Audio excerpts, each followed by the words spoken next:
Hello everyone, कैसे हैं आप सब। एग्ज़ाम ट्रिक्स में आपका स्वागत है। देखो दोस्त, एमपीपीएससी यानी मध्य प्रदेश लोक सेवा आयोग ने अपनी वैकेंसी निकाल दी है। ये ध्यान रहे, ये एसएसई यानी स्टेट सर्विस एग्जामिनेशन के लिए ये फॉरेस्ट वाली नहीं आई है अभी। ठीक है, आपको ध्यान रखना है कि स्टेट सर्विस की अभी आई है, जिसको हम सिविल सर्विस वाला कहते हैं। जो फॉरेस्ट वाला है उसकी वैकेंसी अभी नहीं आई है। रजिस्ट्रेशन 3 तारीख से यानी कल से स्टार्ट हो चुका है। 17 जनवरी 3 जनवरी से स्टार्ट हो चुका है। 17 जनवरी इसकी लास्ट डेट है। 17 जनवरी को ध्यान रहे 12 बजे दोपहर तक है, 12 बजे रात तक नहीं है, 12 बजे दोपहर तक है। इसलिए आप पहले अप्लाई करो, लास्ट डेट का इंतज़ार बिल्कुल भी मत करना, क्योंकि लास्ट टाइम पर वेबसाइट बहुत सारी बिजी हो जाती हैं, सर्वर डाउन हो जाता है, बहुत सारी प्रॉब्लम्स होती है। ठीक है, देखो एमपीपीएससी का जो प्रीलिम्स का पेपर होने वाला है, इसमें प्रीलिम्स में 2 पेपर होते हैं। एक तो पेपर जीएस का पेपर होता है जिसे सामान्य अध्ययन कहते हैं, और दूसरा सीसैट का पेपर होता है जिसे सामान्य अभिरुचि परीक्षण कहते हैं। पहला पेपर जो होता है वो सुबह 10 बजे से 12 बजे के बीच होता है। दूसरा पेपर जो होता है वो दोपहर में 2:15 बजे से 4:15 बजे के बीच होता है। ठीक है, प्रारंभिक परीक्षा की जो डेट रखी गई है 16 फरवरी रखी गई है। 16 फरवरी 2025 को होने वाला है। ठीक, आवेदन आप कब से कब तक कर सकते हैं? 3 जनवरी से कर सकते हैं, चालू हो चुका है आवेदन, रजिस्ट्रेशन चालू हो चुका है। 17 जनवरी तक दोपहर 12 बजे तक, ध्यान रहे आपको डेट नहीं बोलनी, 17 जनवरी दोपहर 12 बजे तक, रात के नहीं समझना, नहीं तो गलती हो जाएगी।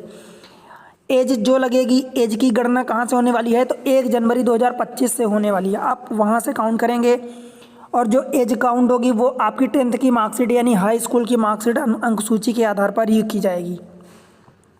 फिर मान लो कि अगर आप कोई गलती कर देते हो फॉर्म भरते टाइम, तो गलती में सुधार जो होगा 8 जनवरी से 19 जनवरी के बीच में आप उसको करेक्शन कर सकते हैं, सुधार कर सकते हैं।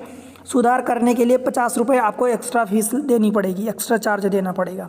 राइट, देन बात करूं तो ऑनलाइन अभी आवेदन पत्रों में अभ्यर्थी द्वारा जो भी आप जानकारी भरते हो, जो भी मान लो कि आप अपनी कैटेगरी भरते हो, अनुसूचित जाति, अनुसूचित जनजाति, मतलब SC ST OBC EWS, जो भी आप भरते हो, मेल फीमेल जेंडर, ये सारी चीज़ें बाद में इसी के आधार पर ही आपका अंतिम रिजल्ट जो भी होता है, मतलब इंटरव्यू के बाद जब रिजल्ट आता है तो इन्हीं के बेसिस पर आता है। इसलिए इन चीज़ों में गलती मत करना, नहीं तो फिर ये चीज़ें बाद में सही नहीं हो पाएंगी।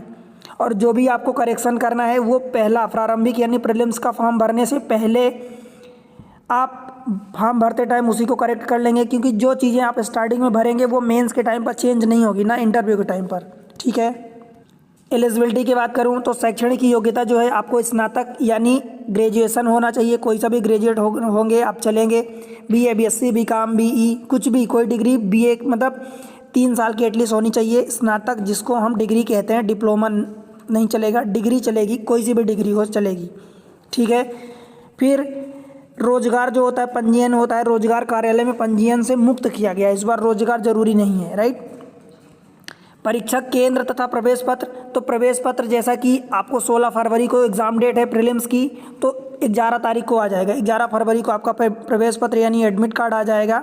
राइट, परीक्षा केंद्र मध्य प्रदेश में लगभग 52 सेंटर रखे गए हैं, हर जगह सेंटर मिल रहा है। ठीक है, परीक्षा नियम ये भी जो भी और भी सारी चीज़ें जितनी भी हैं, सारी चीज़ें आपको एक सिस्टमेटिक वे में मैं बताने वाला हूँ। देखो, जो वैकेंसी निकली है, विभाग एवं पद नाम यानी पोस्ट का नाम अथवा कौन सा डिपार्टमेंट में आपको मिलने वाली है, कितनी भर्तियां हैं, कितनी वैकेंसी है, तो देख सकते हो कि राज्य प्रशासनिक सेवा उप जिला अध्यक्ष, इसमें मुख्य भाग जो है 87, प्राविधिक भाग 13%।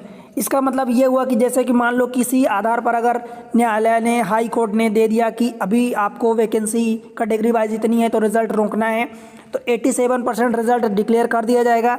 13% जो है वो रोक लिया जाएगा, वो बाद में डिक्लेयर करते हैं। ठीक है, तो राज्य सेवा प्रशासनिक सेवा उप जिलाध्यक्ष में टोटल 10 वैकेंसी है। ये आप देख सकते हैं, टोटल 10 में से क्या होने वाला है कि 9 तो पहले डिक्लेयर कर दी जाएगी, अगर ज़रूरत पड़ती है तो एक बाद में रोक ली जाएगी। ठीक है, ऐसे ही फिर सेकेंड में है गृह पुलिस विभाग यानी पुलिस डिपार्टमेंट में, वाणिज्य विभाग यानी कारपोरेशन सेक्टर में आप देख सकते हो ये सारी वैकेंसी है। चौथे में वित्त विभाग यानी फाइनेंस सेक्टर है। पाँचवा नगरीय विभाग यानी सिटी वाला जो डिपार्टमेंट है, आवास विभाग यानी ये सारी चीज़ें। फिर छठवां है सूक्ष्म लघु एवं मध्यम विभाग यानी एमएसएमई सेक्टर वाला जो है, 7वां जन संपर्क विभाग, 8वां श्रम विभाग, फिर पंचायत एवं ग्रामीण विभाग का ये दिया गया 9th वाला, राइट। उसके बाद विकास खंड अधिकारी दिया गया है, देन महिला एवं बाल विकास, फिर नायब तहसीलदार, ये सारी पोस्ट है। इन्हीं के बेसिस पर आप सेलेक्ट करेंगे कि आपको कौन सा किस में प्रेफरेंस देना है। वाणिज्य कर विभाग दिया गया है 14 नंबर का। 15 नंबर का दिया गया है नगरीय विकास एवं आवास विभाग, सहकारिता विभाग यानी कॉरपोरेट, जिसको कोऑपरेटिव सोसाइटी बोलते हैं, मध्य प्रदेश लोक सेवा आयोग एंड वित्त विभाग। ये सारी इन सब में मिला के देखो 158 वैकेंसी आई है। ये वैकेंसी इंक्रीज भी हो जाती है। वो अभी जो जनरल की रखी गई 38 रखी गई, बाकी ये कैटेगरी वाइज आप देख सकते हैं, ठीक है। ये ध्यान रहे, ये वैकेंसी इंक्रीज होती है और हो जाती है, इसमें कोई बड़ी बात नहीं है। अभी फिर फॉरेस्ट की आएगी, उसमें भी है, उसमें भी आएगी। देखो ये अनरिजर्व है, SC ST OBC EWS, तो अनरिजर्व की 38 है, SC की 24, ST की 34, 48, 35 जो OBC की है, EWS की 13 रखी गई है, ठीक है दोस्त। देखो आपको डेट का ध्यान रखना है कि 3 जनवरी से रजिस्ट्रेशन अभी ऑलरेडी चालू हो चुका है। लास्ट डेट 17 जनवरी है। मैं फिर से बता दूं, विज्ञापन जो आया था 31 दिसंबर को आया था। आवेदन 3 तारीख से चालू हो चुका है। आवेदन कब तक करेंगे? 17 जनवरी 12 बजे तक करना है। करेक्शन की डेट जो रखी गई है 8 जनवरी से आप करेक्शन कर सकते हैं और 19 जनवरी तक कर सकते हैं, ठीक है। प्रवेश पत्र जो आएगा 11 फरवरी को आएगा और प्रारंभिक परीक्षा आपकी 16 फरवरी को रखी गई है, ठीक है। ये सारी इंपॉर्टेंट जानकारी हैं। उसके बाद मैं बात करूं तो राज्य सेवा परीक्षा निम्नलिखित 3 चरणों में होती है। आपको पता है कि पहले प्रीलिम्स होता है, देन मेंस होता है, उसके बाद फिर इंटरव्यू साक्षात, जिसको पर्सनालिटी टेस्ट भी बोलते हैं। जो प्रारंभिक परीक्षा होने वाली है वो OMR शीट यानी ऑब्जेक्टिव टाइप का पेपर होगा, जिसमें से पहला जो GS का पेपर होता है उसमें 100 क्वेश्चन रहते हैं, 2-2 क्वेश्चन 2-2 नंबर के पर क्वेश्चन रहते हैं, यानी 200 नंबर के रहते हैं। इसी के बेसिस पर कट ऑफ डिसाइड होता है। जो सेकेंड पेपर होता है जिसे C-सेट कहते हैं, उसमें 1/3 आपको लाना रहता है, ठीक है, 1/3 लाना रहता है, वो सेकंड पेपर होता है। फिर मेंस का पेपर होता है, मेंस के बाद फिर इंटरव्यू का होगा। प्रीलिम्स का पेपर जो होता है वो केवल मेंस में पहुंचने के लिए होता है। प्रीलिम्स का पेपर मेन जब आपकी रिजल्ट बनता है, लिस्ट निकलती मेरिट लिस्ट, उस पर प्रीलिम्स के पेपर का कोई इफेक्ट नहीं होता, कोई प्रभाव नहीं पड़ता कि आपके कितने नंबर आए हैं।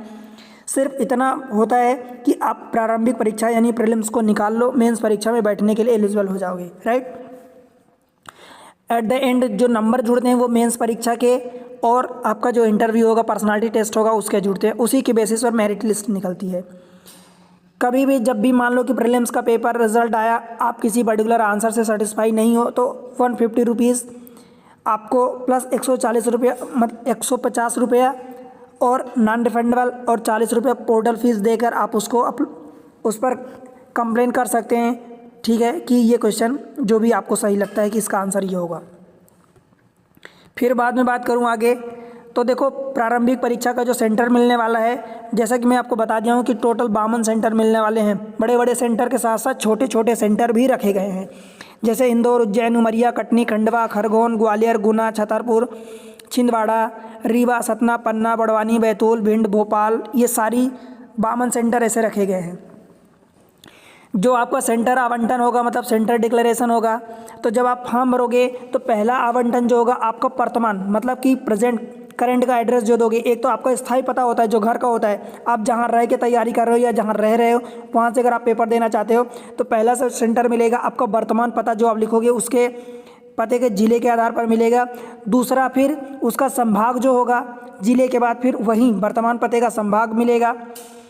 फिर तृतीय जो तीसरा आवंटन होगा आपका स्थायी पता, जो लोकल एड्रेस आपने एक्चुअली में दिया है, जो आपका स्थायी पता है, परमानेंट एड्रेस है, उसके ज़िले का मिलेगा। और चौथा फिर उसके संभाग का मिलेगा, आपके जो स्थायी पता होगा, ठीक है। न्यूनतम मिनिमम क्वालिफिकेशन क्या चाहिए, तो आपका ग्रेजुएट होना ज़रूरी है।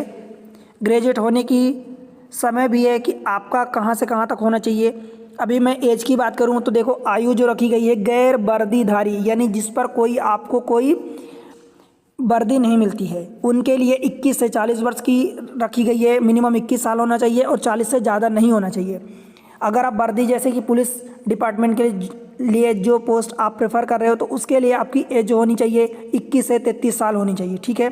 33 कंप्लीट नहीं होना चाहिए।